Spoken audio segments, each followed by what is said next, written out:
Today I want to show you how to harvest and collect lettuce seed, or even how lettuce seed is formed in the first place. And I'm using the tallest lettuce plant in the world to teach you. This is Lucy. You're gonna love her if you haven't met her yet. And you're gonna learn so much about growing lettuce in this video.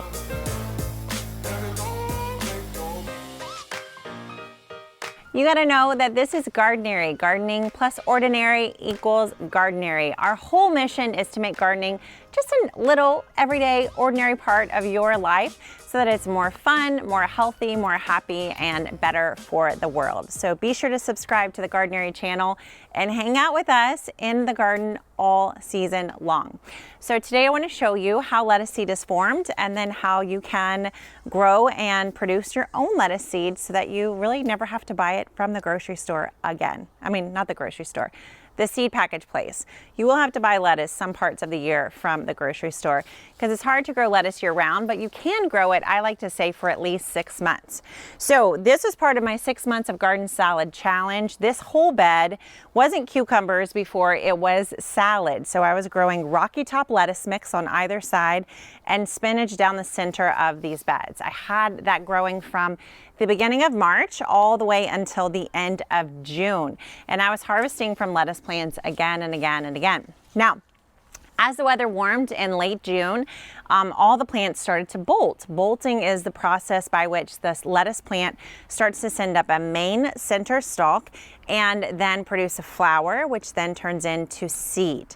So as that was happening, I pulled out almost all of the lettuce plants. I kept only a few. So here is one I kept just for scale so you could see the difference. And I could tell from the beginning of the bolting that this little girl was special. She was bolting in a way that I'd never seen lettuce bolt before. In fact, she just produced this taller and taller and taller and taller tower before ever going to seed. So I decided she was super unique and deserved a place in the kitchen garden as long as she would stay. Now I put in these trellises for the cucumbers, and don't worry about these little girls. They just need some water today. So the leaves on cucumbers just kind of wilt like this as the day goes on. I did not water this morning and it's getting warm, but they'll perk up soon. So I decided to let her stay and then use the obelisk trellis as a support because, as you can tell, she's carrying a lot of weight. I mean, there's so much weight right now on this one little lettuce plant. So this is part of the Rocky Top seed collection from Baker Creek Seeds. They put all kinds of lettuces in that mix. It's very comparable to like a spring mix that you'd buy from the grocery in a box, only so much tastier. And they say even on the package, there are some heirloom varieties in this package that we're not going to even name. And I think this is probably one of those heirlooms because it just is such a unique variety, and I've never seen lettuce do this before. So I like to argue that this is literally the tallest lettuce plant in the world. So just for scale, I'm 5'8". The beds are 2 feet tall. So you could, subtract 2 feet off of this lettuce plant. But it's pretty clear if I were to stand Lucy upright, I'll have to do that when I finally pull her from the garden, that she's at least, at the top of the trellis. The trellis is 6 feet tall, or probably 5 once it's pushed in. So I would say she's at least 5 feet tall right now, which is just phenomenal. So I want to draw your attention and show you to what's happening up here. So lettuces, like I said, produce this main center stalk, and that's what's happened here. All the leaves are still hanging on to it. But what happened at the top is Lucy started to produce these side shoots, and each of them is producing loads and loads of flowers. So you can see all of the little, what are these called? Before they bloom, all these little spots on the plant that are about to produce flowers, and some of the flowers have already started to open. Now, one of the things I think is so neat about this situation is it really shows what plant family lettuces belong to.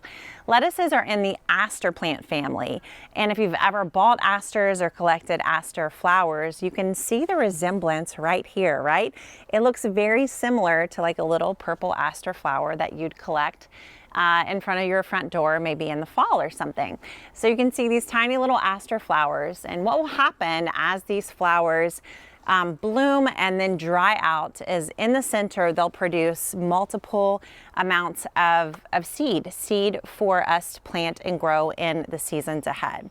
So I tried to take apart one to see if I could show you what's inside. These are not ready to be harvested yet. So I'm gonna let Lucy do her thing and literally go all the way to the end of production. But I wanted to see if I could show you in this video what that actually looks like when it produces seed. I have to tell you, when I'm touching these flowers, it's so sticky. So lettuce, the word lettuce actually comes from the Latin term, I think it's like lactiva or something like that. Literally like milk, you know, like lactose. The word comes from milk, and that's because when the plant starts to bolt and go to seed, it produces a milky substance. So if you've been growing lettuce and you harvest it and you get this little milky substance, that is evidence that the bolting is happening. You should not get that when the lettuce is growing in optimal weather and conditions. But as soon as it gets too hot, or you know, the plant comes to the end of its life, it's going to start bolting and literally producing milk. Crazy, right? So now you learn the history. We're just learning Latin here at Gardenary. Are you impressed? I am. All right, so let me show you what I discovered when I love just kind of checking out plants, and I think you should definitely do this too. It's really fun to just kind of pretend like you're a scientist again, you know, pretend like you're a kid. So I'm going to show you what's inside. So this is a flower bud that has not opened yet, but I think this will work. Let's see. So this is obviously hasn't grown to maturity or anything, but can you see inside all these little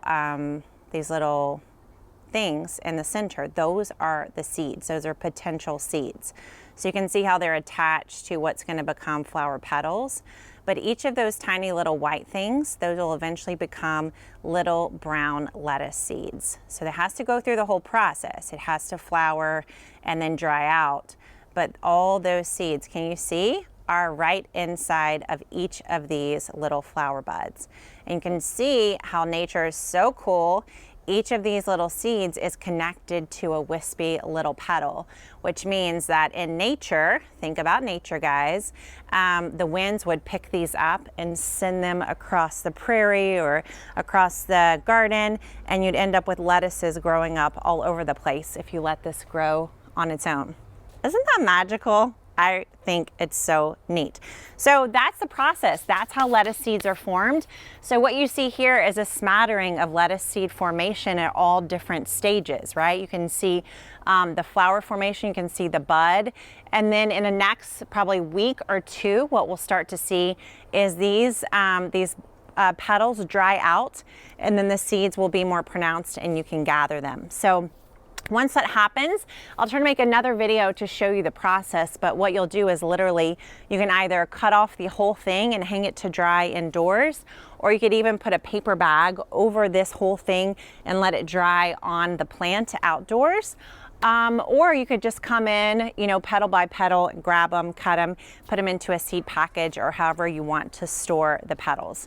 I'll show you this one, which is more at the beginning stage so that you can see this whole process. So this is before this stage. So it's just starting to bud up. And then as you can see, it's going to separate out much more, spread out, and show its potential. So do you love Lucy? I just love Lucy. Lucy has become probably my favorite thing. She's like my muse for this summer. So I love how she's just spreading her wings and living up to her full potential. And I don't know if you can do the math, but considering the amount of seeds we just pulled out of that one tiny flower bud, I'm guessing there's thousands and thousands of seeds from Lucy that we're going to be able to pull from just her one plant. She is going to turn into a million more Lucys. Pretty phenomenal. I think so. All right, thanks so much for watching the Gardenary channel. Listen, we have set up Gardenary to help you grow to the next level. And one of the main ways we do that is by helping you with a garden coach that can help you directly and personally. So I've trained Gardenary coaches all over North America, even in some other countries too. And well, North America includes other countries, but like New Zealand, places like that. way far from North America. And they're all on the Gardenary directory. So if you want to get help, direct help from a trained garden coach, you can find them at gardenary.com/coaches. They will design a beautiful kitchen garden for you, show you where to put it in your yard and how to set it up. It's the very best thing. So check it out at gardenary.com/coaches. And let's save some lettuce seed. What do you say? Tell me in the comments if you think I should save all of Lucy seed and perhaps, create a Lucy empire. Tell me what you think. Thanks for watching. I'll see you next time.